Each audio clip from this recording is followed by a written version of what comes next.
I'm Natalia Lobach, and this is Change Course.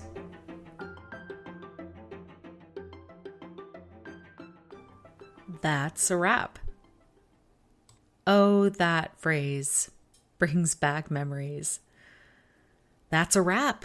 That's a wrap on Change Course Season 1.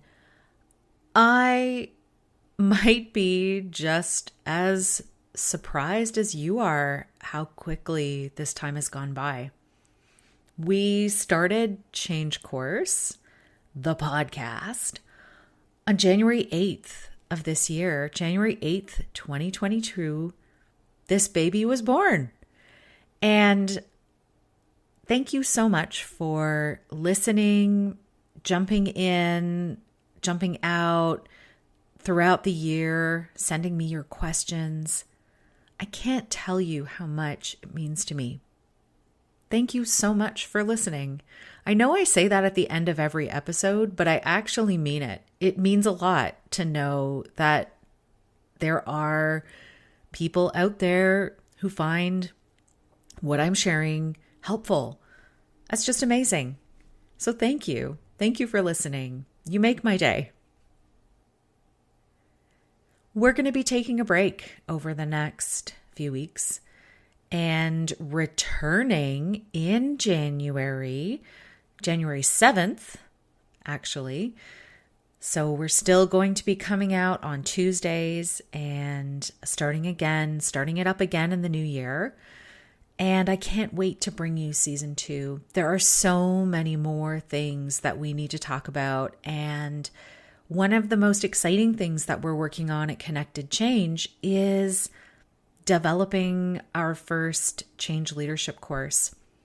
We are actually test driving it right now with a bunch of people who are in the site and helping me out just to make sure that everything is running smoothly and that it's of the highest quality before I can share that with all of you. And I cannot tell you how excited I am to be bringing this course to the change community and to help people deal with these complex and difficult change environments where you need the connected change methodology. You really need a way to break down and analyze your environment, understand your context, be able to quantify and communicate the organizational system, the culture, those invisible things that make change really easy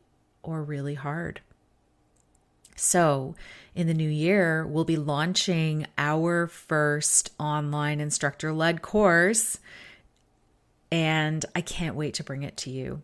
But that's what I'm going to be working on over the next few weeks as we put on the polish, as one of my colleagues used to say, polish the apple, really make sure that it's ready for you. And I can't wait for you to see it.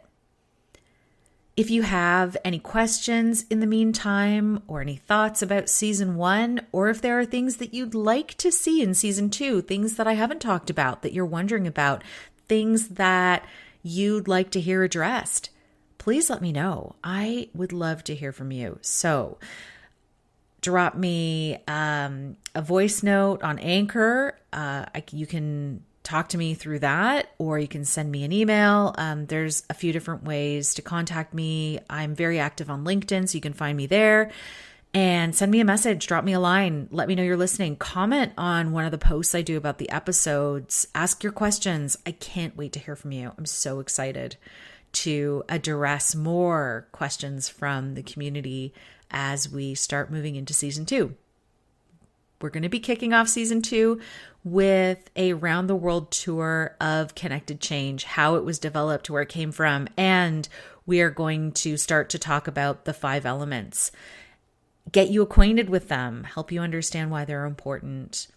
I'd like to hear more about what's been challenging for you with implementing change in this new world of work, in these new environments, and what kinds of things you've done to help you make success happen. as we move through season 2, we have so many exciting episodes planned. But the last thing that I wanted to do was an update on a couple of things. If you remember back in October, I did an episode called Employee Engagement, and I mentioned that I was coaching an executive through, implementing a new program. So design and implementation of something new, bringing that change to the organization, and working with a number of difficult stakeholders. So a couple of things have happened. I remember that I talked about the change in the world of work and how people were just not going back to the office. We talked about it in September in Back to Life and Back to Reality in that episode. And then we revisited it in Employee Engagement. So many of you were probably receiving these engagement surveys. A lot of people were not going back to the office, and that has continued. So a funny little update on the manager that I talked about. So I mentioned that there was a manager who was really resisting this idea of remote and hybrid work. While it had been happening all throughout the last 2 years of, the volatility and all of the things happening, the default was remote and hybrid work on this team. So once things started to settle out, this boss, this manager, decided that for them, really, the comfort zone was being back in the office full time. That to them is where they are most comfortable. Now, granted, this person does have a role where they are out and about meeting clients. They are traveling quite a lot. So they're not in the office every single day, day in, day out, but they do have a presence in the office when they are not doing those activities that require them to be away. Their expectation was that their team would come back full time. And this is where the executive I was working with, who's actually part of the team but not a direct report to this boss, was saying that they were noticing that people just weren't coming back at all. And that while this other boss had said, I really want people to come back, he had then defaulted to saying, I'm no longer taking any more Zoom, any more virtual meetings. If you want to come find me, I am in my office. Therefore, restricting the access to him and using access as a motivator to get people back to the office. Well, I am happy to report that people still have not gone back to the office. In fact, this executive went on vacation for 2 weeks in the fall, and during those 2 weeks, nobody came to the office. You could hear a pin drop. It was so quiet. So if that doesn't tell you how people really feel, that is quite the indicator.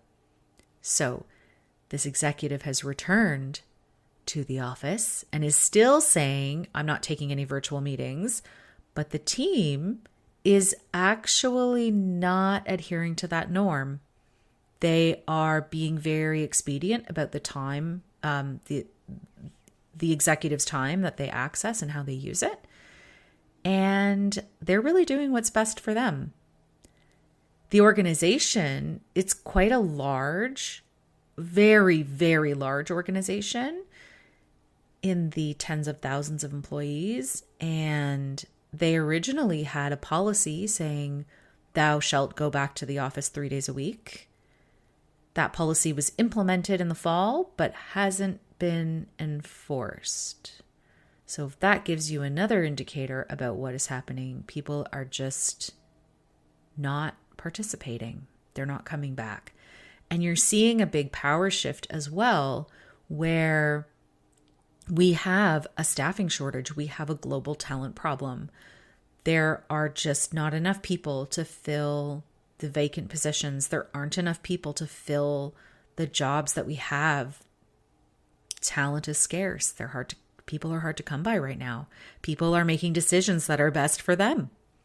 And so if a big organization of tens of thousands of employees says they have a policy about how many days you're supposed to be in the office, but isn't enforcing it, that should tell you something. That should tell you something fairly significant. The change that we're experiencing in the way we work, this is a permanent one. It's not going away. And the people, the workers, if you want to say that, they're winning. The big corporations and those last standing leaders who prefer in person as the default, they're not successfully swaying or changing the behaviors of their team. So, I hope you found that interesting. I thought that was actually quite funny.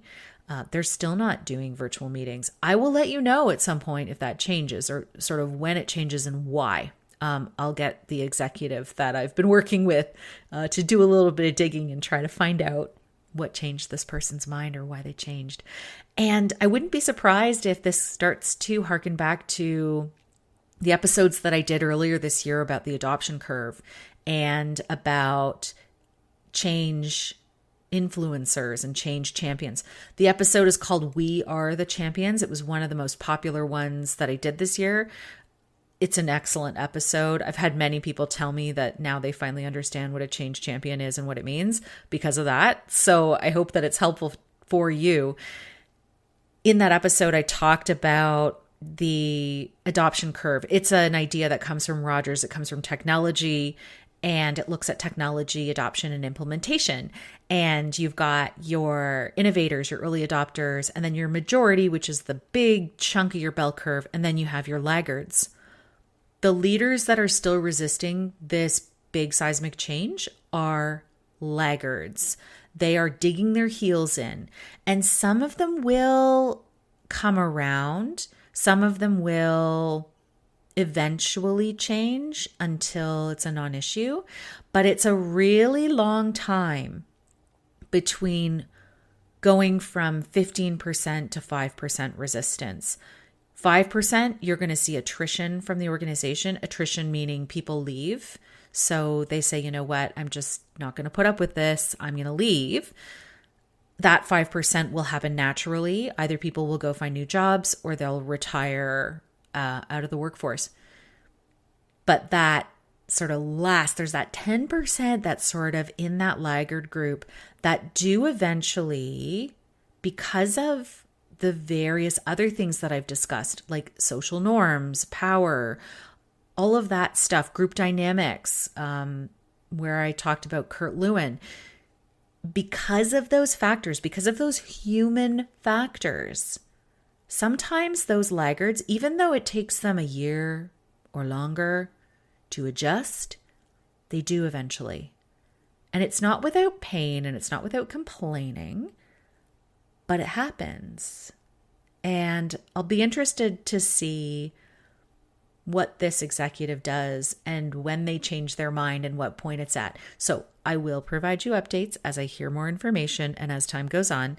But I wouldn't be surprised to hear that after a period of time off, that person comes back with changed behaviors, that they've had time to step away and reflect on what they really want, who they are as a leader, and how their behavior maybe isn't helping them be the most effective leader they can be. I wouldn't be surprised if after a period of reflection, after a period of stepping away from the environment, that person comes back. And sometimes that is what it takes. It takes stepping away. It takes a space.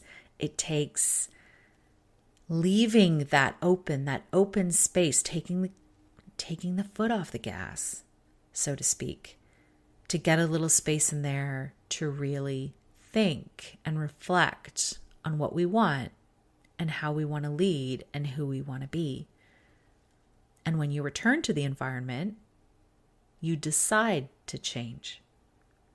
And ultimately, again, going back to everything we've talked about, the change that you're leading, the change that you're deciding to do versus the change that happened to us. Truthfully, we haven't had a lot of control over the things that have happened over the past few years. And honestly, it's felt really hard because when you don't have control, you feel like change is happening to you and it's a very negative experience.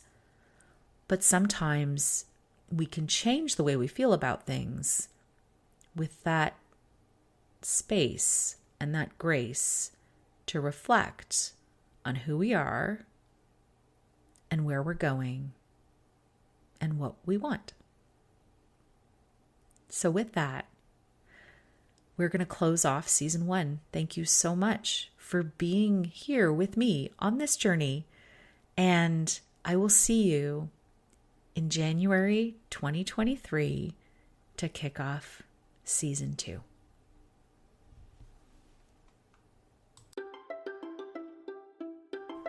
Thank you for listening. If you liked what you heard, I invite you to like, share, rate, and subscribe because it helps others find us. Change Course is brought to you by Chart House Advisory Services and ConnectedChange.com.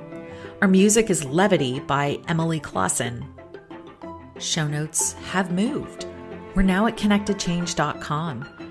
So visit us there under the Change Course podcast page, and you'll find a list of all the resources that I've mentioned here today.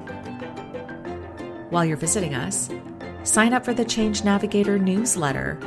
You'll keep on top of all things change, and every month we are sharing exclusive content and resources only with our subscribers. So don't miss out. Sign up at ConnectedChange.com. Thank you for listening, and remember, it's never too late to change course.